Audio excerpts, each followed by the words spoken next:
एक पहेली सुलझती नहीं है कि दूसरी पहेली हमारे आके गले लग जाती है। गंगा जी, या तो आप इस पहेली को सुलझाओ या हमें शक्ति दो इसको सुलझाने की, क्योंकि कभी ये दानव कभी देव से तो किसी भी जवाब की उम्मीद नहीं कर सकते हम। हमें ढूंढना पड़ेगा कि आखिर राधा ठाकुर ने झूठ क्यों बोला इससे। अरे बिजनेस संभालू मैं, और पावर पे कौन होगा? बड़ी माँ। और ये कोचिंग का इनॉग्रेशन का क्या नया ड्रामा है यार। मुझे बहुत काम है, आप लोग इनॉग्रेशन में जाना, मैं चलता हूँ। और नो वेज जानू, तुम कहीं नहीं जाओगे। बड़ी मॉम के बेटे के इस नेक वेंचर में सपोर्ट देने के लिए तो रुकना पड़ेगा ना।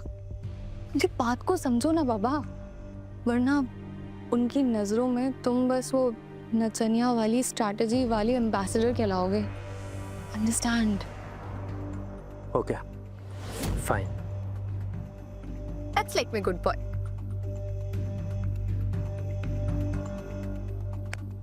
उसे तो ज्ञान दे दी तुम, लेकिन ये बताओ कि वो देव और उसके वो बिजनेस पार्टनर है का?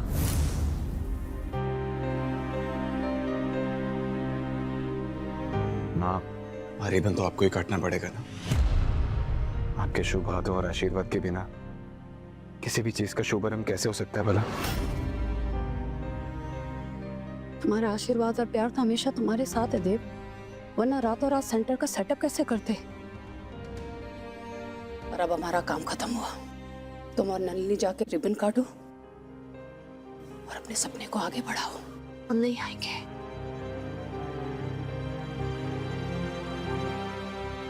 नहीं माँ, हम आपके बिना नहीं जाएंगे माँ। हम जानते हैं हमने आपको बहुत नाराज किया, आपका बहुत दिल दुखाया ना, पर माँ जिंदगी में ना कुछ भी करने की प्रेरणा हमें आपसे मिली है। लाइफ में सपने बुनना और उन सपनों को पूरा करने का जज्बा भी आपसे मिला है। और आज आप कह रही हैं कि आपके बिना चले जाए। नहीं माँ, अगर आप नहीं आएंगे ना तो ये सेंटर शुरू ही नहीं होगा।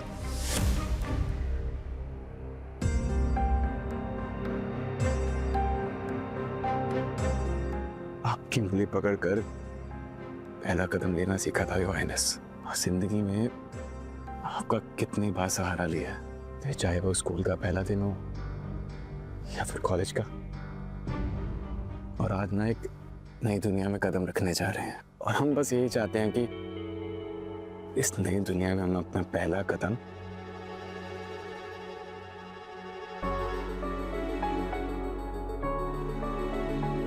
आपकी उंगली पकड़कर ही रखें। प्लीज माँ, मान जाइए ना। मासी माँ मान जाएगी, लेकिन देव को मना नहीं करेंगे वो। प्लीज।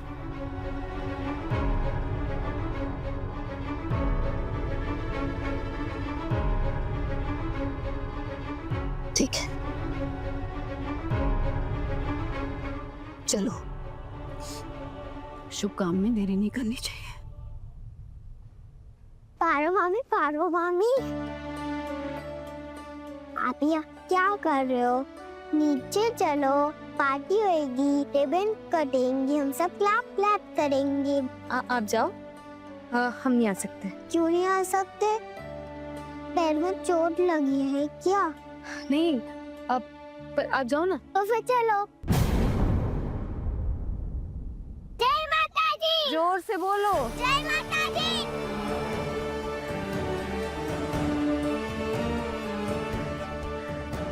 अरे कहाँ गई तुम्हारी ब्याज जीजी? अरे इधर ही थी, पता नहीं कहाँ गई।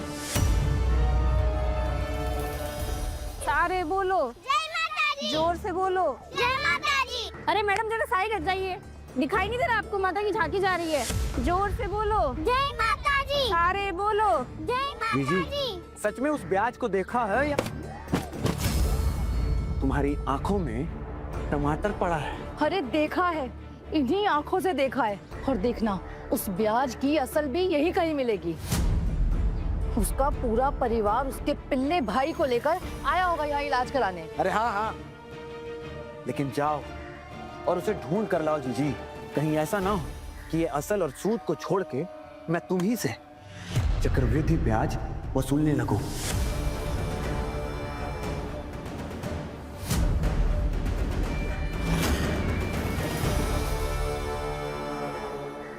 हे माता रानी, मेरे भाई को बिल्कुल ठीक कर दो माँ।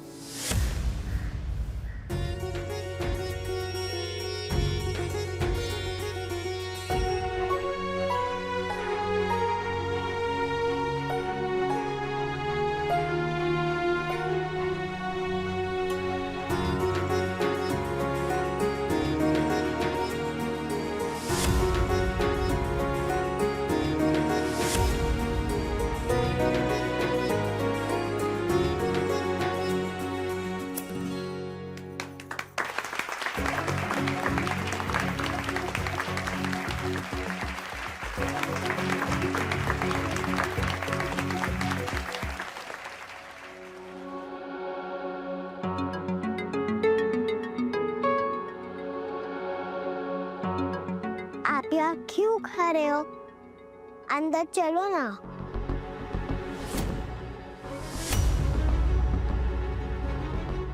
अरे कोई इस पोअर थिंग को भी थोड़ी जगह दे दो।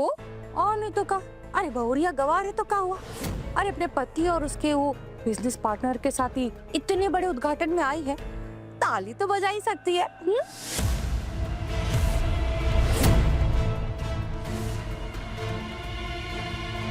आई नो गारी, ताली बजाने के लिए ना कोई डिग्री की जरूरत नहीं होती है। चल। आप स्कूल क्यों नहीं गए मामी? देखो ना, छोटी नानी और राशु मामी आपका मजाक उड़ा रही है। मास्टर जी ने पता है क्या कहा है कि हम ना 12वीं पास कर लेंगे तो हमारे बाबू की तरह एक नौकरी लग जाएगी। फिर हम दिन में नौकरी करेंगे और रात में नाइट कॉलेज जाएंगे और फिर 3 साल में डिग्री भी मिल जाएगी हमें। फिर हम सरकारी नौकरी की तैयारी करेंगे अच्छे से और फिर बन जाएंगे सरकारी अफसर।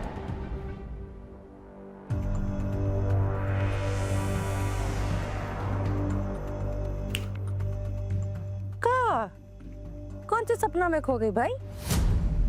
आईएएस बनने का सपना तो नहीं देखने लग गई? और लेकिन कहाँ है?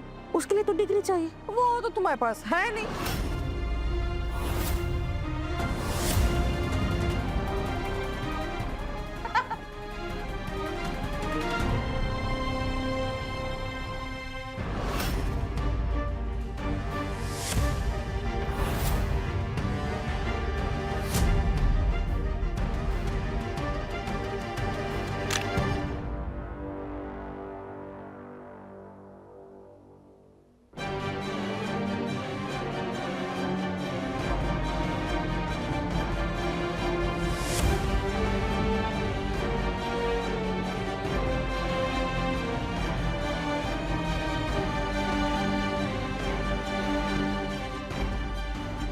मसी कागज छुओ नहीं, कलम गहो नहीं हाथ, चरयो युग के महात्म कबीरा मुखई जनाई बात। ये दोहा कबीर जी ने कहा था, लिखा नहीं था, क्योंकि उनका मतलब था कि मैंने आज तक स्याही और कागज को छुआ तक नहीं, कलम को हाथ में पकड़ा नहीं, पर फिर भी चारों युगों का ज्ञान अपने मुख से सुनाता हूँ। कबीर जी के पास भी कोई डिग्री नहीं थी, पर ज्ञान इतना था कि आज तक हम उनकी बातें अनमोल वचन बताकर याद करते हैं। हमारे पास आप लोगों को दिखाने के लिए डिग्री नहीं है, पर हमारे मम्मी पापा और बड़े बुजुर्गों ने इतना ज्ञान दिया है कि सर उठाकर जीना चाहिए। वो कहते हैं ना कि शिक्षा वही है जो सर उठाकर जीना सिखाए।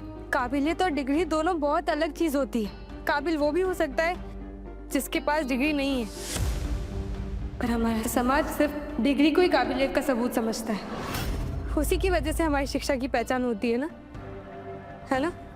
पर हम ये जानते हैं कि जिसके पास इच्छा होती है वो शिक्षा हासिल भी कर सकता है और डिग्री भी हासिल कर सकता है।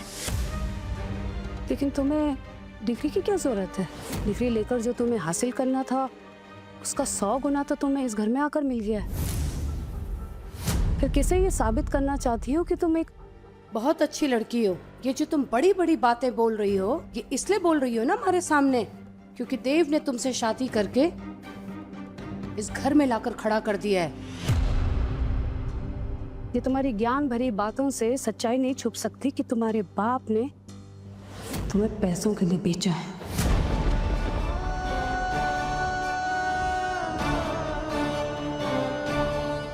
और यही तुम्हारी पहचान है और यही तुम्हारी सच्चाई।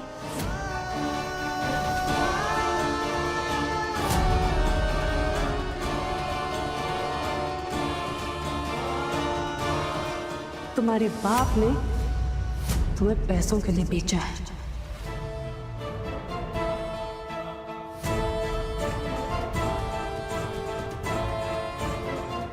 सही तो बोल गई हूँ, पैसों के लिए ही तो शादी की है हमने। अरे आपकी दुल्हन एकदम टिच तैयार, बस उसकी एक छोटी सी शर्त है, 5 लाख रुपए की। पैसों की जरूरत थी और हमारे सामने और कोई रास्ता नहीं था, पर हम गवार नहीं है। हम पैसों के लालची भी नहीं है।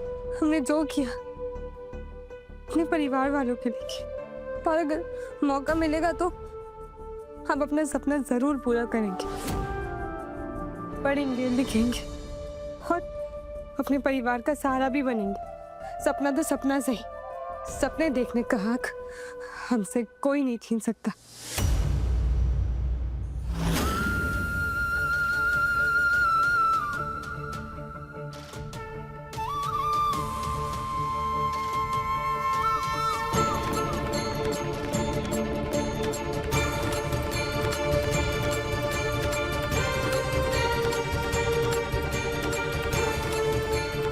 क्या बात है, बहुत परेशान लग रही हो। हमारा भाई अस्पताल में है, वो बहुत नाजुक हालत है उसकी।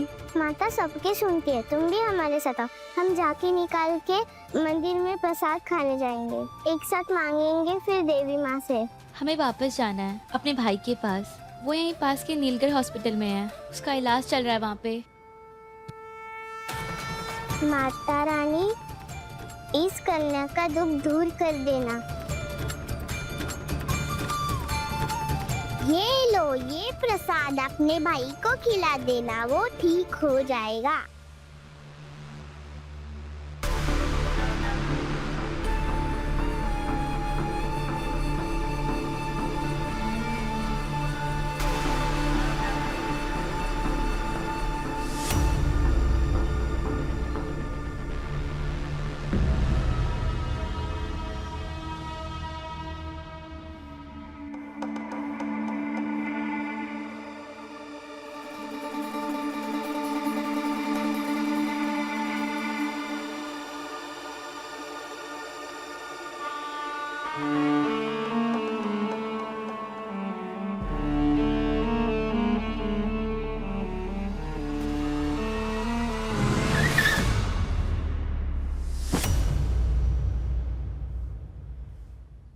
वे तू तो लंगड़ा है, इस आदमी अंधा भी है क्या? अबे तेरी हिम्मत कैसे हुई आधा ठाकुर के सामने जबान ऊंची करने की? आधा ये कौन सा नाम है बे? चल। क्या कर रहा है? ये सूरजगंज नहीं है, इन्हें क्या पता कि तू कौन है? देखना जीजी, अगर उस पारो के खानदान से असल और ब्याज ना वसूला ना, तो हमारा नाम भी आधा ठाकुर नहीं। सच, ये महलों में रहने वाले लोग क्या समझेंगे कि एक गरीब की क्या मजबूरी हो सकती है। एक भाई की जान बचाने के लिए एक बहन क्या कर सकती है, इन्हें क्या पता।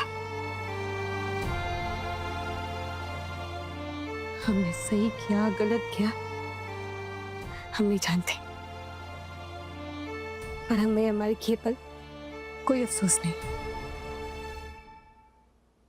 चाचू देख, हम तेरे लिए प्रसाद लेकर आए हैं। हम तेरे लिए ना मन्नत मांगे थे, अब तू ठीक हो जाएगा जल्दी से।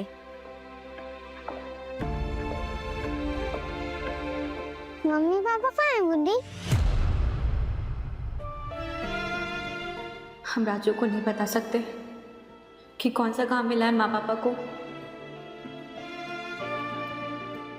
राजू, पापा मम्मी को ना नया काम मिल गया है, अब बस तुम जल्दी से ठीक हो जाओ, फिर हम यहाँ से जाएंगे। सच्ची? घर भी मिल गया क्या? तू प्रसाद खा, घर भी मिल जाएगा। और पारू दीदी का पता चला क्या? राजू वो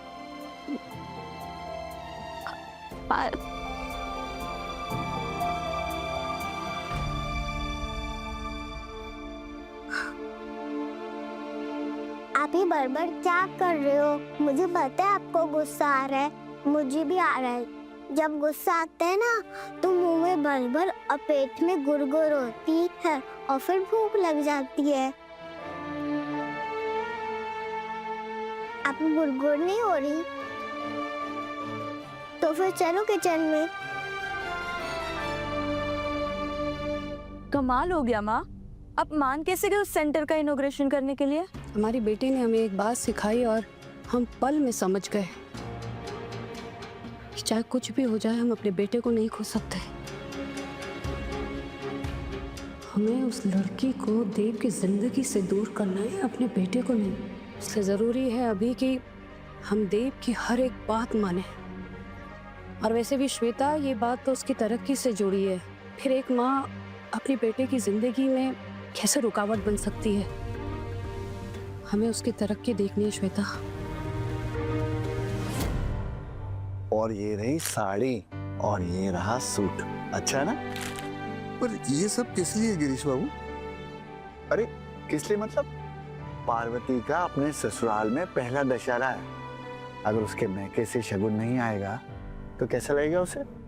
अरे वो भी तो सबको दिखाए कि उसका मैका है।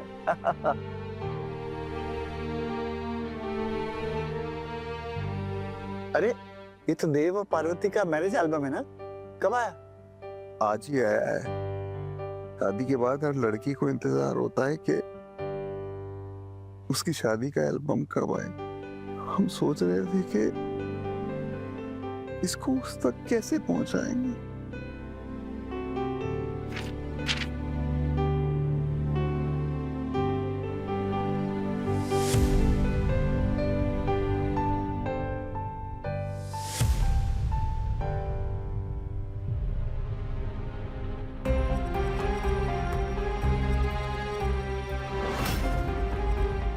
सब में तो घूंघट है, लेकिन ये देखो, इसमें है दुल्हन की असली रौनक।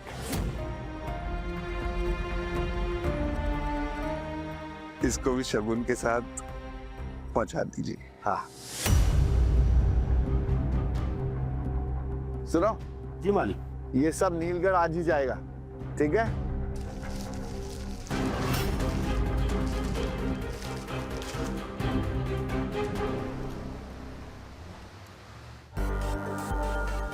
कमला, ये सब क्या है? मालकिन, ये रामपुर से आए हैं। क्या है इसमें? दुल्हन के पिताजी ने दशहरे का शगुन भेजा है। यहीं कहीं नीचे रख दो इसे और इनसे कहो कि ये यहाँ से जाए। जी।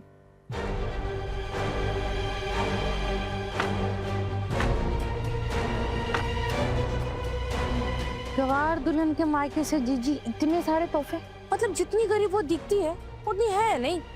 हम एक काम करते हैं, लेट्स गो एंड सी ना, देखते हैं, maybe there is something worth it, है ना? कोई हाथ नहीं लगाएगा इसे। कमला, जाके बोलो उसे कि ये सामान यहाँ से ले जाए।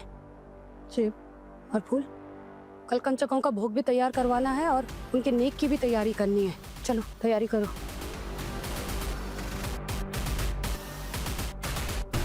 बताइए तो काकी, क्या बात है? आपके पिताजी ने दशहरे का शगुन भिजवाया है। हमारे पापा ने? अरे अब खुश भी हो जाइए। लड़कियां तो पीहर की खबर से ही खुश हो जाती है, और यहाँ तो खबर के साथ साथ अच्छे अच्छे तोहफे भी आए हैं। देखिए देखिए, खोलिए पिटारे में क्या क्या है।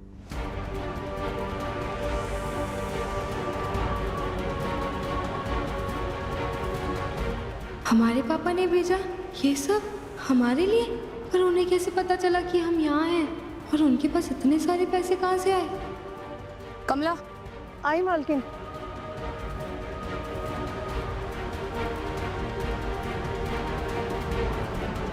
अभी कौन सी नई पहेली माता रानी? आप ही सुलझाइए अब। वैसे जीजी, बहुरिया के पिताजी बलराम जेठ जी के यहाँ नौकर है ना, और नौकर के पास इतने महंगे सामान के लिए पैसे कहाँ से आए? जरूर जेठ जी की तिजोरी पर हाथ साफ किया होगा। हाँ,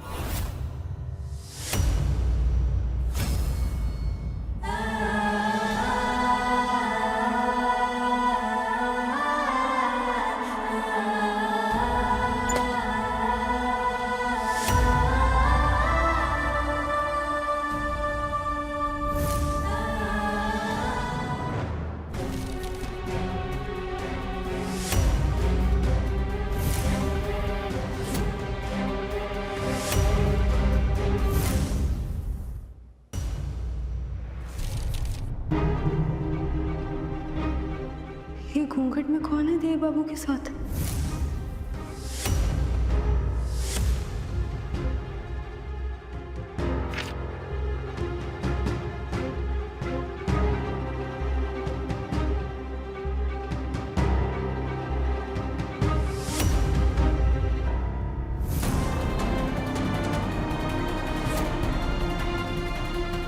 ये कौन सी पार्वती है देव बाबू के साथ?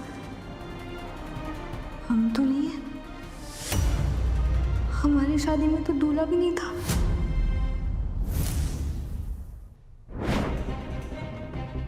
हमारी शादी तो कटार से हुई थी और हमारा खरीदार हमें नदी के पार शहर में मिलने वाला था। और ये जो तस्वीर में है वो हम नहीं है। मतलब देव बाबू की शादी किसी और से हुई थी।